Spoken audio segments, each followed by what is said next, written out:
Hi hello नमस्ते श्री स्वामी समर्थ पूजा daily ब्लॉगमध्ये आपले स्वागत आहे। बघा आमचे हे कसे आंबे खात होते आणि त्यांना एक तर खात नव्हते पण आहे का नाही, त्यांना मी जबरदस्ती केली खावा म्हटलं, आंबे पिकलेले आहेत म्हटलं।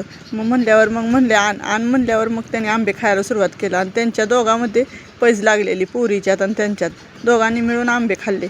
परत बघा माझे ब्लाऊज होते, मी रोज एक एक करून शिवलेला होता। आता रोज एक एक म्हणायलाच येणार नाही, कारण का एक दिवशी तर मी शिवलंच नाही, तुम्हाला म्हणलेलं त्या दिवशी कंटाळा आलाय आणि मी मशीनवर काय बसली नाही आहे। मग तो दिवस तर माझा हाय असा गेलता। मग मला जसा टाईम भेटेल तसं मी ब्लाऊज शिवलेला होता। आणि किती ब्लाऊज आहेत बघा, हा हिरवा, एक होता निळा, एक जांभळा, असे 4-5 कलरचे ब्लाऊज होते आणि हे ब्लाऊज होते कस्टमरचे। मग त्यांना म्हणलं, ते म्हणले संध्याकाळी नेतो। मग म्हणलं आता संध्याकाळी नेतो म्हणलं आता पहिल्यांदा सगळा अवतार बघा माझा कसा आहे। आणि मी बाहेरनं जाऊन आलते, मला थोडं काम होतं गावातनं, मग ते करून आल्यानंतर मग मी हे ब्लाऊजचाच व्हिडिओ आधी करायला लागले। म्हणलं परत कसं कस्टमरला थांबा व्हिडिओ करायचा आहे, ही आहे ती आहे असं म्हणा येत नाही ना। मग ज्याचे ब्लाऊज आहेत त्याला वेळेवर दिलेच पाहिजेलेत। मग म्हणलं चला आता म्हणलं पहिल्यांदा व्हिडिओ करायला। मग सगळं तसंच काम ठेवलेलं, काहीसुद्धा केलं नव्हतं, आवरलंसुद्धा नव्हतं। आणि मुळात म्हणजे मी गावातनं आल्यानंतर एक ब्लाऊज शिवला हा ह्याच्यातला निळ्या कलरचा, आणि मग मी व्हिडिओ करत बसलेली होते,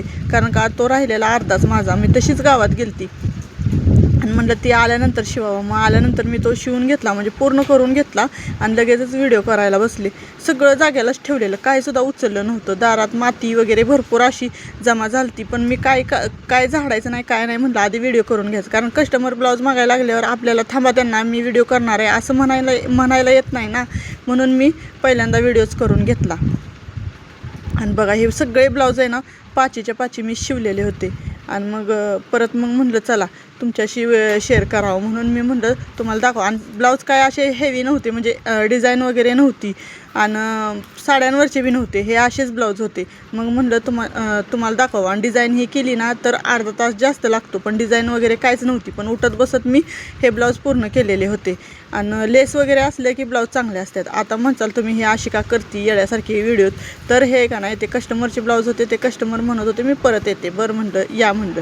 आणि परत बघा भाजीला काहीच नव्हतं, म्हणून मी लगेचच वांगी वगैरे तोडून घेतली। व्हिडिओ वगैरे करून झाला माझा, मग म्हणलं वांगी तोडून घ्यावे, कारण संध्याकाळी सोमवार आहे, रस आणि वांग्याची भाजी केली तर होते, म्हणून त्याच्यासाठी मी वांगी ही तोडून घेतले। आणि बघा इथं ना इतकी घाण उगवलेली का नाही, इतकं घाण झालेलं का नाही, ही सगळं गवत आणि हिन तीन वेली वगैरे सगळं पसरलेलं। आल्यानंतर ह्याला मला स्वच्छ करायला तर किती दिवस गेलं, स्वच्छ वगैरे झालं, पण लगेचच काय झालं माहिती आहे का, पाणी वगैरे असते आणि थोडंसं पाऊस वगैरे पडलेला, त्याच्यामुळे ना परत अजून बारीक बारीक गवत उगवायला लागलं। म्हणलं आता परत ती एक दिवशी काढावं लागेल। आता एवढ्या दिवसात तर काय दिसत नव्हतं, पण रोज पाणी असते ना हो, कसं असते आता फळभाज्या आहेत म्हणल्यावर लगेचच पाणी ही द्यावंच लागतं, सुकून देऊ नये लागतं। मग आमच्या इकडं कसं पाणी वगैरे आलं की आम्ही लगेचच पाणी वगैरे म्हणजे पाईपच सोडून ठेवलेली आहे, बरोबर वांग्याच्या झाडातनी पाईप जाती। मग बघा हे एवढे वांगे निघालेले, मी तुम्हाला दाखवत आहे केवढे वांगे निघालेत ती। मग म्हणलं चला हे सगळं आवरलं केलं, वांगी वगैरे आत नेली तोडून। आणि म्हणलं थोडंफार कसं असतंय ही वांगी म्हणल्यावर आपली छोटी छोटी असलेली चांगली, आणि मोठी वांगी भरीतसाठी चांगली, आणि चिरून केलेली तरी पण चांगली। आणि परत ह्यानी म्हणलं मला चल गावात जायचं, पोरांचं थोडीशी हे आणायचे दप्तरं वगैरे। मग मी म्हणलं बरं चला म्हणलं। मग परत मी कॅन्सल केलं, कारण का मला स्वयंपाक वगैरे करायचा होता। ह्यांना म्हणलं तुम्ही तिघांना घेऊन जावा गावात आणि घेऊन या म्हणलं त्यांच्या पसंतीनं काय। आता कसं आहे आर्थिकदृष्ट्या जरा कमी आहे, त्याच्यामुळं आम्हाला कसं अडचण येते भरपूर। मग ह्यांना म्हणलं आपलं खाता आहे तिथनं जाणं, म्हणलं कसं आहे आता पोरांना तर लागणार आहे, आपण नाही म्हणून तर चालत नाही त्यांना म्हणलं कुठलीही गोष्ट। आणि कसं झालं आमचं 2-3 वर्ष झालं त्यांना बॅगा वगैरे काहीच घेतलं नव्हतं आम्ही, म्हणून म्हणलं ह्या वर्षी घ्यावं। आणि तिघांचे पण खराब झालेले, मग कसं वाटतंय ते खराब झालेले। आणि कसं आहे आमच्या इकडं शाळा पण लांब आहे हो, जवळ असते तर माणूस कसं पण ॲडजस्ट करतं, पण लांब असल्यामुळं कुठं काय पड, वही पड, पेन पड असं होतं ना। मग आपलं चांगलं असलेलं बरं, म्हणून त्यांना म्हणलं घ्या, कसं आहे आज नाही उद्या देता येतंय, पैसे काय आपणच कमवणार आहे, म्हणून त्यांना हे सांगितलं। आणि त्यांना म्हणलं तुम्ही घेऊन या तोवर माझा स्वयंपाक हे उरकते। मग मी परत स्वयंपाक वगैरे करून घेतला। आणि म्हणलं कसं असतंय ही गेल्यात तर माझं बी काम होतंय ना, नाहीतर मी पण तिकडं ही पण तिकडं, मग सगळंच। मग आल्यानंतर स्वयंपाकाला ही उशीर होतो आणि जेवणं वगैरे झाली बघा। आणि परत माझ्या लक्षातच नाही मी शेंगा शिजवलेल्या म्हणून आणि बाहेर आणायचं। परत जेवणं वगैरे झाल्यानंतर मी कुकर बाहेर आणला, त्यावेळेस माझ्या लक्षात आलं की मी शेंगा शिजवलेल्या। मग थोड्याशा खाल्ल्या आणि परत तशाच ठेवल्या।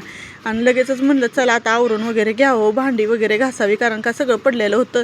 मग आल्यानंतर ह्यांनी सगळी आम्ही जेवण वगैरे केलं, परत शेंगा वगैरे खाल्ल्या आणि परत हे दुसऱ्या दिवशी सकाळचं जेवण आहे बघा, की माझी पोरगी सकाळी शाळेला जाताना जेवण करत होती. दुसऱ्या दिवशी बी सकाळी मी रस केलता आणि रात्रीची वांग्याची भाजी होती ती खात होती आणि पापड तळलेलं. चला ताईंनो भेटू उद्याच्या ब्लॉगमध्ये. श्री स्वामी समर्थ.